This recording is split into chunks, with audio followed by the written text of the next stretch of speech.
예수님께서 요구하시는 의는 바리새인들의 의보다 더 높은 차원의 의를 우리 예수님이 계속 이 마태복음 5장에서 요구를 하고 계십니다.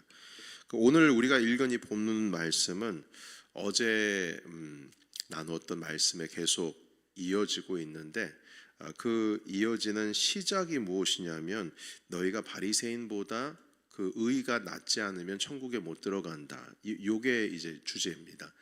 이 말씀을 가지고 여기까지 온 겁니다. 우리 한번 기억을 되짚어 보기 위해서 5장 20절의 말씀으로 돌아가서 우리 함께 읽겠습니다. 자, 시작. 내가 너에게 이르노니 너희 의가 서기관과 바리새인보다 더 낫지 못하면 결코 천국에 들어가지 못하리라. 아멘. 어제도 함께 말씀 나누었듯이 바리새인들은 일주일에 2번씩이나 금식을 하고요. 아주 작은 것까지도 철저하게 근체 11조, 11조도 아주 철저하게 계산을 해서 하나님께 드리는 행위의 의를 나타내고 있었습니다. 이런 의를 우리가 따라가기 어렵죠. 아주 철저하게 율법의 말씀을 있는 그대로 다 지키니까요. 자, 그런데 5장 20절에 보면 바리새인들의 의보다 우리의 의가 낫지를 않으면 천국에 들어가지 못한다, 이렇게 말씀하고 있습니다. 어떻게 이런 바리새인들의 철저한 그 행위로 말미암는 의를 뛰어넘을 수가 있을까? 우리가 바리새인들의 삶과 비교를 해보면 그들이 철저히 지키는 우리 이 율법이라고 하는 삶을 우리가 어떻게 뛰어넘을 수가 있을까? 불가능해 보입니다. 그런데 어제 우리 함께 말씀 나누기를, 우리가 바리새인들을 뛰어넘는 의는 예수 그리스도를 믿는 믿음으로 말미암는 의다, 이렇게 우리가 나누었습니다. 행위로 얻는 의가 아니라 예수 그리스도의 십자가의 공로로 은혜로 얻는 의인 것이죠.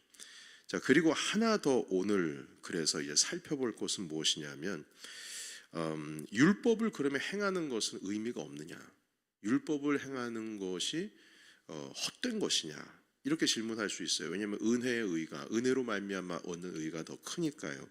자, 그런데 또 그건 아닙니다. 어디에 뭘 근거로 그게 아니냐라고 했을 때 마태복음 5장 17절에 있는 말씀 우리 함께 보실까요? 17절 18절, 마태복음 5장 17절 18절 같이 읽겠습니다. 자, 시작. 내가 율법이나 선지자를 폐하러 온 줄로 생각하지 말라. 폐하러 온 것이 아니요 완전하게 하려 함이라. 진실로 너에게 이르노니 천지가 없어지기 전에는 율법의 1.1획도 결코 없어지지 아니하고 다 이루리라. 아멘. 그러니까 율법이 의미가 없거나 헛된 것이 아니라는 겁니다. 그러니까 무슨 말이냐면, 율법을 내가 지키는 것으로 의로 했을 때 그게 문제인 거지, 율법 그 자체, 하나님의 말씀 자체는 1.1획도 결코 없어지지 아니하리라, 이렇게 말씀을 합니다. 지킴으로 말미암아서 내 행동으로 말미암는 의라고 하니까 문제인 것이죠. 그 말씀은 영원히 하나님의 말씀입니다. 자, 그렇다면 그 율법을 완전하게 하는 것, 주님께서 오신 것은 율법을 완전하게 하기 위해서 오셨다고 하시는데, 그러면 그 율법을 완전하게 하는 의는 무엇일까요? 그것은 무엇이냐면, 율법을 행위로만, 내가 지키는 행위로만 그 율법을 행하는, 지키는 것이 아니고, 그 율법의 말씀을 본래적으로 주님께서 말씀하셨을 때에 그 하나님의 마음까지도 우리가 찾아야 한다는 겁니다. 이게 의미 있는 의미입니다.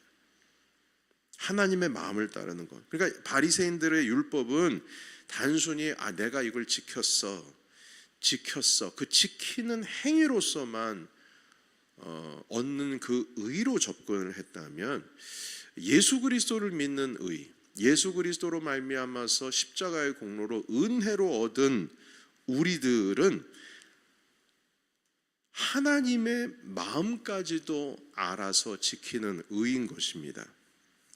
여러분, 이게 좀 이해가 안 될 수 있으니까 좀 이해가 쉽게 하기 위해서 예를 하나 드리겠습니다. 한 직장 상사가 회사에서 작은 회사입니다.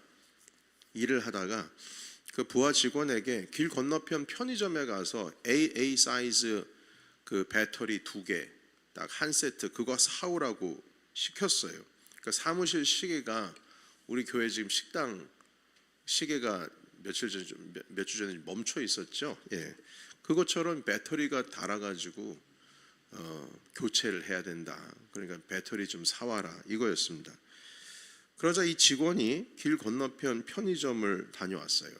자, 그런데 빈손이에요. 빈손. 직장 상사가 묻습니다. 왜 빈손이냐고. 자, 그러자 직원이 말합니다. 길 건너편 편의점에 배터리가 다 팔려서 없대는 거예요. 그래서 안 사왔습니다. 여러분, 이 직원이 직장 상사의 말에 온전히 순종한 것일까요? 자, 왜냐면요, 이 직장 상사가 화가 났어요. 왜냐하면 이 길 건너편 편의점에 배터리가 없다고 해서 그냥 놀아오면 어떡하냐. 왜냐하면 그 옆에도 편의점이 2개가 더 있거든요. 그러니까 가라고 한 거기만 갔다가 온 거예요. 그 옆에 조금만 내려가면 편의점이 2개씩이나 더 있어요. 그리고 돌아오는 길에는 주유소도 있어요. 주유소 뭐 들어가면 배터리 뭐 이렇게 자재 조그마한 거 다 살 수 있지 않습니까? 아니 그 옆에 편의점 2군데는 가봤냐 물어봤어요. 그래, 안 가봤대요. 주유소 가봤냐? 아니랍니다. 아니 왜 안 가봤냐고. 아니 길 건너편에 있는 편의점을 가라고 그랬지. 그 저기 아래에 있는 그 편의점 가라고 말씀을 안 하셨잖아요. 이렇게 얘기했어요. 여러분, 만약에 이게 실상에서 일어났으면 얼마나 답답합니까? 얼마나 답답합니까? 직원의 말이 그 가관이에요. 그 옆에 편의점 2군데 주유소까지 다녀오라고 말씀을 하셨어야죠. 그래야 제가 거기도 다녀오고 거기도 다녀올 거 아닙니까? 여러분, 지금 직장 상사가 본래 이 심부름을 한 의도가 있잖아요. 의도가 뭐예요? 이 시계를 가게 하기 위한 거예요. 그래서 길 건너편에 가서 배터리 2개 사오라고 한 거예요. 그 방법이 배터리, 그러니까 시계를 돌아가게 하는 방법이 배터리 사오는 건데, 그 쉬운 것을 어떻게 딱 지적한 바로 길 건너편에 있는 편의점, 거기만 가서 가지고 옵니까? 길 건너편에 있는 편의점에서 배터리 2개 사오라고 얘기했을 때는 그 의미가 뭐예요? 배터리 지금 시계가 돌아가야 된다, 이거 아니겠습니까? 그러니까 바리새인들이 이렇게 참 답답한 모습이었어요. 그 율법에 딱 하라고 하는 그것만 지키고 난 의롭다, 이겁니다. 나는 편의점 갔다 왔다는 거예요. 직장 상사가 바로 딱 지적한 거기를 갔다 왔다. 근데 거기 없었다는 거죠. 그러니까 본래적인 마음은 시계를 돌아가게 해야 되는데 바로 옆에 조금만 내려가면 편의점이 2개씩이나 있는데도 불구하고 거기도 안 갔다 오고, 돌아오는 길에 주유소가 있는데 거기도 안 갔다는 거예요. 왜냐? 거기만 갔다 오라고 했으니까. 그러니까 이렇게 생각을 하는 겁니다. 그래서 여러분, 바리새인들이 바로 이런 모습이에요. 그냥 율법에 다 하라고 하는 것만 해요. 그래서 27절에 보면 간음하지 말라고 했는데 유대인들은요, 딱 간음만 안 하면 되는 거예요. 물리적으로. 그러니까 하고 싶으면은 그 율법에 지킨 그것만 딱 비껴나가면 되는 거죠. 육체적으로 물리적으로만 간음만 하지 않으면 돼요. 그러면 바리새인들은 이걸 난 의롭다, 이렇게 하는 겁니다. 그러나 예수님을 믿는 사람들이 은혜로 말미암아 십자가의 공로로 의롭게 된 사람들은 음욕을 품고 여자를 보는 것조차 간음이다. 이게 예수님께서 규정하신 거예요. 그러니까 더 어렵죠. 더 어렵습니다. 이게 간음에 대한 말씀의 본질이에요. 탐욕하지 말라, 이 말입니다. 그게 주제인데 탐욕의 마음은 여전히 있는데 그걸 안 하기만 하면 되는 거예요. 29절에도 보시게 되면 오른손이 너로 실족하게 하면 빼어버리고, 30절에 오른손이 실족하면은 오른손도 찍어버리라. 몸 100개라도 그거 결국 다 가지고 결국에는 지옥불 떨어지는 것보다 하나 그냥 잃어버리는 게 낫다. 그러면 이거를요 문자적으로 해석을 해서 정말 오른손을 찍어버리고 한 눈을 파버리고 그런 뜻입니까? 아니죠. 이 실제로 그렇게 하라는 말씀이 아니고 하나님의 말씀의 본질대로 살기 위해서 그 싹을 잘라버리라는 거죠. 싹은 그대로 놔두고 그냥 물리적으로만 하지 않으면 된다.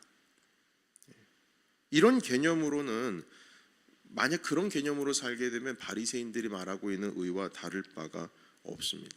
31절에도 보면 율법에는 이혼에 있어서의 절차를 중요하게 생각을 했습니다. 신명기 24장에 보시면 이혼 증서를 쓰면 되는 거예요. 그러니까 증서를 쓰고 내주면 되는 거예요. 그러나 예수님은 음행한 이유 없이 아내를 버릴 수 없다.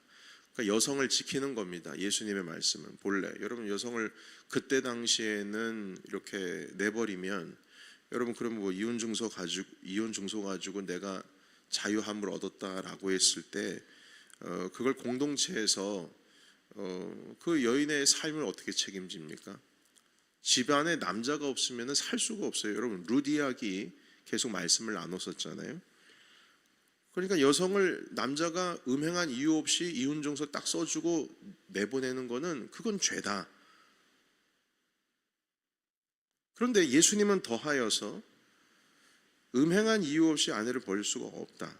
결혼을 지키고 여성을 보호하고자 하시는 하나님의 그 본질적인 마음, 약자를 위하는 그 마음을 가르쳐 주시는 겁니다. 이혼증서 썼다고 그거 아니다. 음행한 이유가 없어야 된다. 그리고 만약에 음행한 이유가 없는데 이렇게 되면 그와 함께 또 만나는 사람 그 남자도 가늠한 거다 라고 말씀하시면서 아주 철저하게 하나님의 본질적인 그 마음을 나누고 있습니다. 그 어제 제자 훈련하면서 그 술 취하지 말라 뭐 이거 내용 가지고 살짝 다뤘거든요. 여러분 술은 취하지만 않으면 된다. 왜냐하면 술 취하지 말라고 했으니까. 술은 안 취하면 된다. 목사님 어제 나눈 얘기가 아닙니다. 예를 들자면 뭐 저는 뭐 한 잔 먹어도 두 잔 먹어 세 잔까지는 안 취하던데요. 만약에 이제 이렇게 얘기를 한다고 하면 여러분 성경에서 술 취하지 말라고 한 의도가 세 잔까지면 된다. 이거 얘기하려고 한 거냐고요. 그러니까 바리새인들이랑 똑같은 개념으로 접근이 되는 겁니다. 이제 그렇게 되면 그러니까 술 취하지 말라라는 말은 성령의 충만을 받으라. 술 취하지 말라. 너희는 성령의 충만을 받으라. 성령에 취해서 성령에 이끌리는 삶을 살아야지. 조금 고민되면 술에 기대고 이런 개념으로 다가가는 것 아니다. 이게 본질적으로 성령을 따라 사는 삶을 살아야 된다. 그 말씀을 하려는 거예요. 여러분 성령에 취해서 매일 따라 하나님을 따라 성령 따라 사는 삶이 너무나 행복한 사람이 홀짝홀짝 마시겠습니까? 이게 어울리지가 않아요. 하나님의 영으로 충만해서 찬송하고 하나님의 영으로 충만해서 마음 가운데 기쁨이 있는 사람이 맥주 한 캔 툭 따겠냐고요. 이게 진짜 어울리지가 않아요. 그러니까 여러분 이게 바리새인들의 논리와 다를 바가 없다는 겁니다. 그러니까 얼마나 먹고 싶으면 술 취하지 말라. 뭐 한 잔쯤은 괜찮지 않습니까? 왜냐하면 술 안 취한 거니까. 여러분 어제 그 집사님 남자 집사님 한 분이랑 이제 집에 돌아가면서 얘기를 하는데요. 목사님 3종 세트입니다. 술 취하면 방탕하게 되고요. 방탕하게 되면은 염려 근심 다 들어옵니다. 염려, 방탕, 근심 어제 성경 말씀 함께 나눌 때 핵심 3가지였거든요. 요게 3개가 3종 세트입니다. 하나가 염려가 들어오면 방탕하게도 되고 다 되고 술 취하면 다 이게 들어오는 거예요, 목사님. 그거는 제가 해봐서 알아요. 그렇게 말씀하시더라고요. 여러분 예수님의 십자가의 의는 뭐 하지 않으면 된다. 저거 하면 된다. 이렇게 내 공로, 내 의로 살아가는 게 아닙니다. 십자가 은혜로 살아가는 의는 문자적으로 말씀을 지키는 의가 아니라 하나님의 그 본래적인 마음을 알고 그 안에 살면서 하나님의 뜻을 이루는 의인 것입니다. 그래서 우리는 그렇게 문자적으로 지키는 바리새인들보다 더 큰 의로 살려면 예수님을 믿는 믿음으로 십자가의 공로로 우리가 은혜로 말미암는 의로 살아간다면 주님의 마음을 알아서 가는 거죠. 여러분, 이제 이 말씀 정리하겠습니다. 문자주의, 행위주의, 이것이 아니라 내 안에 성령께서 함께 하셔서, 주님이 이렇게 말씀하셨거든요. 그가 내 안에, 내가 그 안에 거하면 그는 많은 열매를 맺나니 나를 떠나서 너희가 아무것도 할 수 없다. 우리 주님 안에 거하셔서 성령의 열매를 맺으라 하시는 그 하나님의 마음, 예수님의 마음, 그 마음으로서 우리의 삶 가운데 예수님의 십자가로 말미암는 의가 충만하시는 우리 저와 여러분 되시기를 예수님의 이름으로 축원합니다. 우리 함께